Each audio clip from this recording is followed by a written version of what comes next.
Hey everybody, it's Lon Seidman. We've got another unboxing. This came in the other day from Dell on loan. This is the XPS 13 2-in-1. This is their latest iteration that has the next generation Intel Ice Lake processor inside. They're promising better performance out of these new chips versus the prior U-series processors that we've seen in laptops and 2-in-1s for quite some time. We're going to have a full review of this soon on my main channel at lon.tv. And again, this came in on loan from Dell. We'll send it back when we're done reviewing it. All the opinions you're about to hear are my own. Nobody is paying for this unboxing, nor is anyone reviewing it or approving it before it gets uploaded.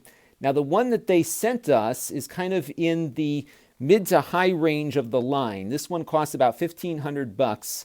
It has a 10th generation i7 processor. Again, it's the i7 1065G7 in here, which I think will deliver better graphical performance.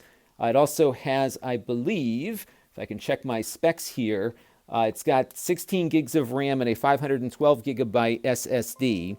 Of note on this is that there is nothing upgradable inside insofar as RAM and storage is concerned. So everything is soldered onto the motherboard.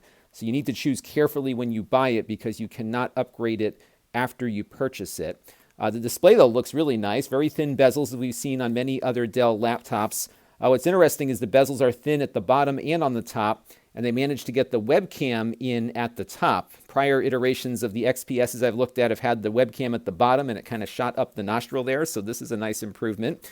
This is a 2-in-1, so you can flip it around into tablet mode and just use it as a tablet if you want, so you have that option available to you that way. Or, of course, you can use it as a laptop or set it up as a little tent or something. You've got a lot of different ways that you can configure the laptop to use it.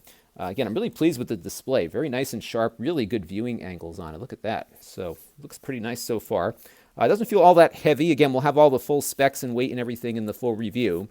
Now, what really interested me about this, beyond the fact that it is a pretty thin and light Ultrabook here, is the fact that it has two Thunderbolt 3 ports, one on this side and one on the other side. These are full service, so you can get power, video, and data back and forth.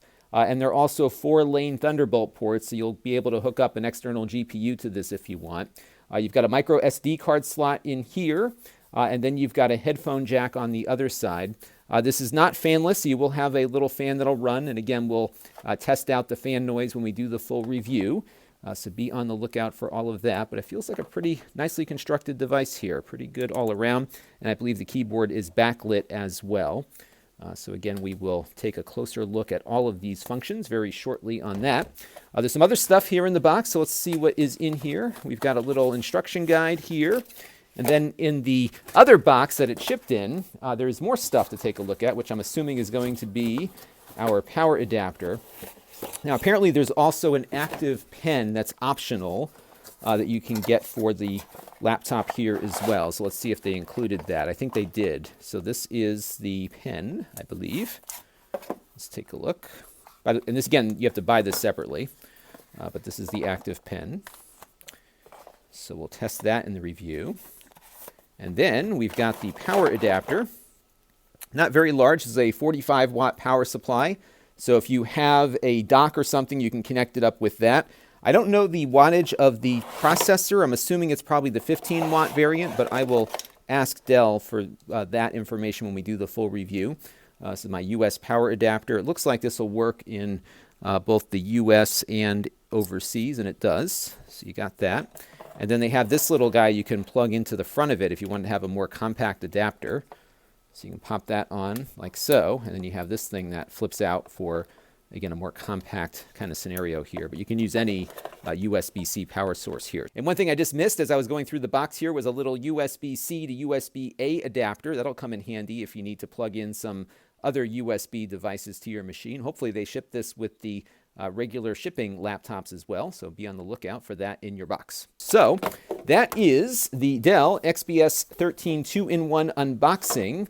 We are going to have a full review of this soon on the main channel at lon.tv, so stay tuned. I'm very eager to see if we've got some graphical improvements with these new Intel chips, because that is what I am hearing these new chips will deliver. So stay tuned, more to come on this, and I can't wait to get into this and start playing around with it. See you soon. This channel is brought to you by the lon.tv supporters.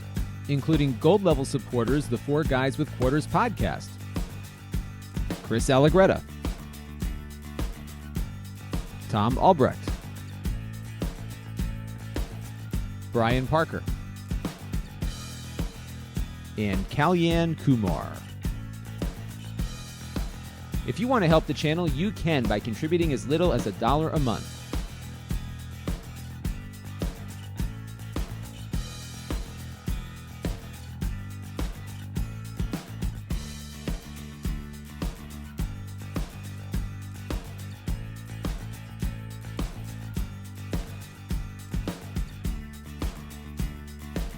Head over to lon.tv/support to learn more.